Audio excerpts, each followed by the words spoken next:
हाय दोस्तों, आज की कहानी है जब फिरदौस का 3 तलाक हुआ तो चौथे पति के साथ क्यों नहीं शारीरिक संबंध बनाना चाहती थी। कहानी अगर पसंद आए तो वीडियो को लाइक और सब्सक्राइब जरूर करना।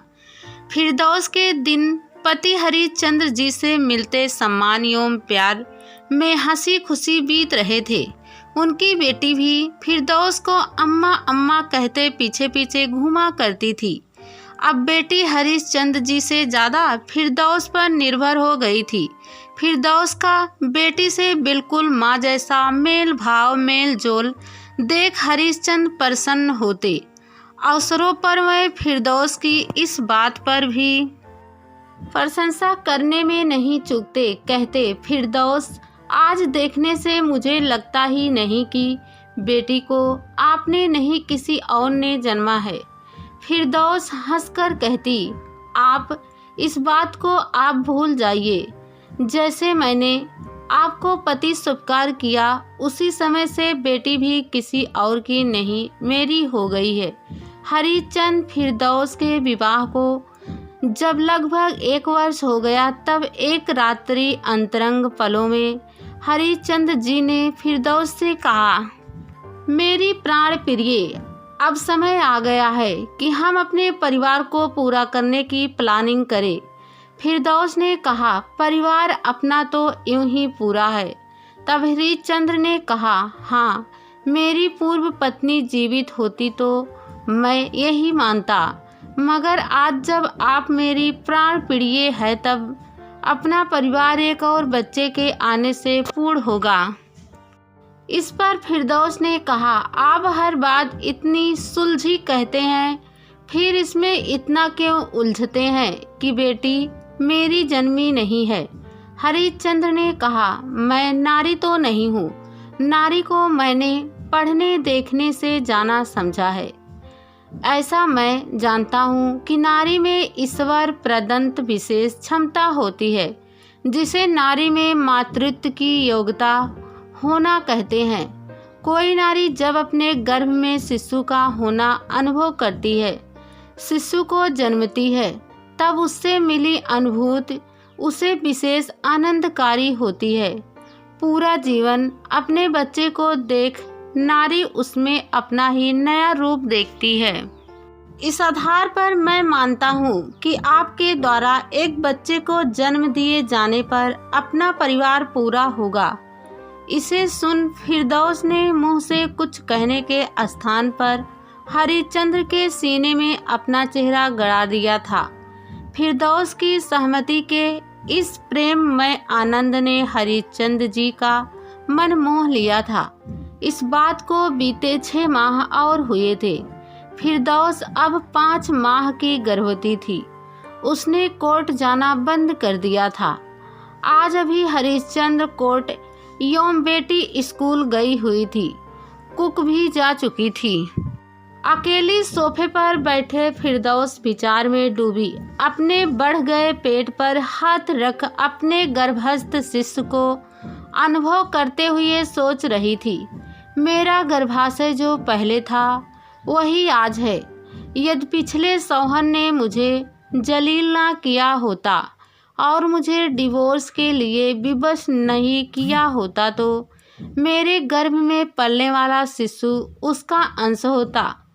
तब मेरे द्वारा जन्म देने के साथ ही नवजात शिशु उसके धर्म का मानने वाला होता, उसके खान पान की आदत ग्रहण करता, जबकि अब ये बातें भिन्न होगी।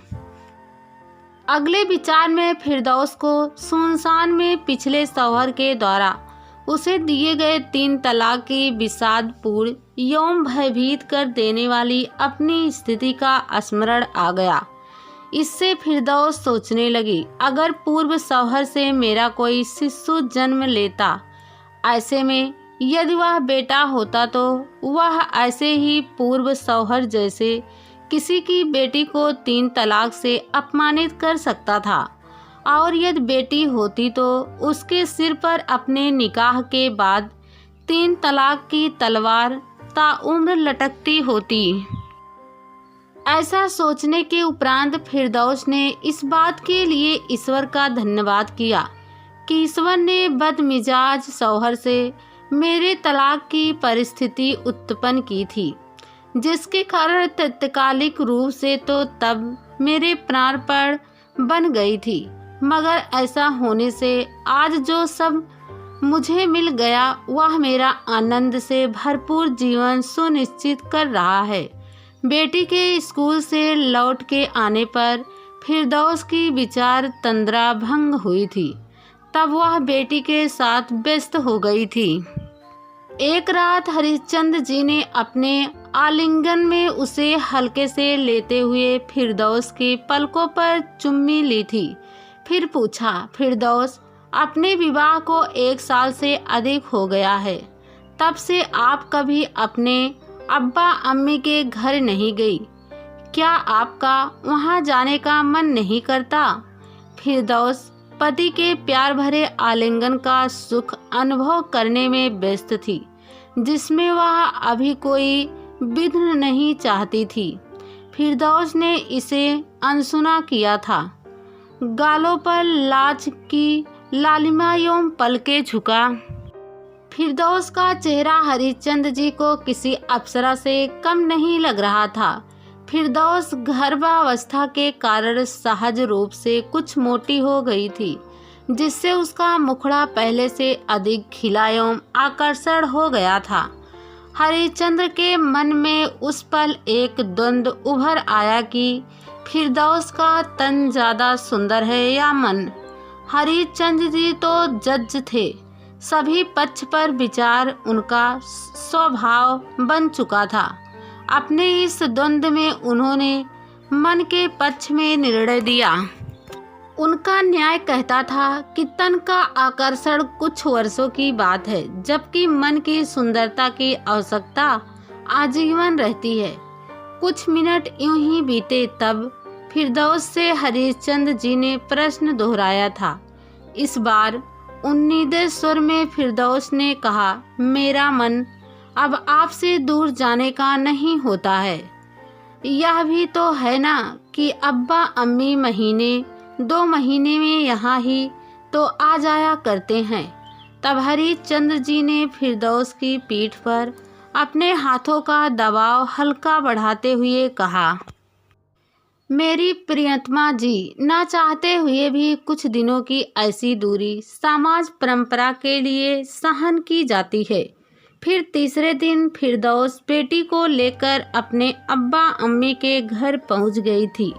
वहां पहुंचते ही सबसे पहले अम्मी से फिरदौस ने कहा, अम्मी, 3-4 या जितने दिन मैं यहाँ रहूँगी, तब तक कृपा घर में मांस न पकवाए कीजिए। अब्बा सुन रहे थे। वे बोले, बेटी फिरदा, आप कितने जायके ले लेकर खाया करती थी। हरिश्चंद्र साहब ने सब छुड़वा दिया आपसे? फिरदौस ने उत्तर दिया, अब्बू, उन्होंने नहीं छुड़वाया है। पहले मैं भी सोचती थी कि मैं यहाँ आकर अपने खाने के शौक पूरे किया करूँगी, मगर अब उसकी इच्छा नहीं रही। अम्मी ने व्यग्र होकर पूछा, आखिर क्यों? फिरदौस ने कहा, 2 बात है। पहली, मेरे साथ बेटी है जिसे मैं मांस पकाता दिखाना नहीं चाहती। अब्बू ने पूछा, और दूसरी? फिरोदा ने कहा, मेरे गर्भ में पल रहा बच्चा मेरे शाकाहारी पति का है।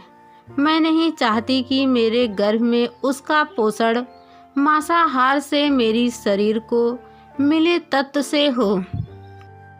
अब्बू अम्मी आश्चर्य में थे। अम्मी ने कहा, कितनी गहराई से सोचने लगी हो आप फिरदौस ने कहा, अम्मी, सब अच्छे पति की संगत का असर है।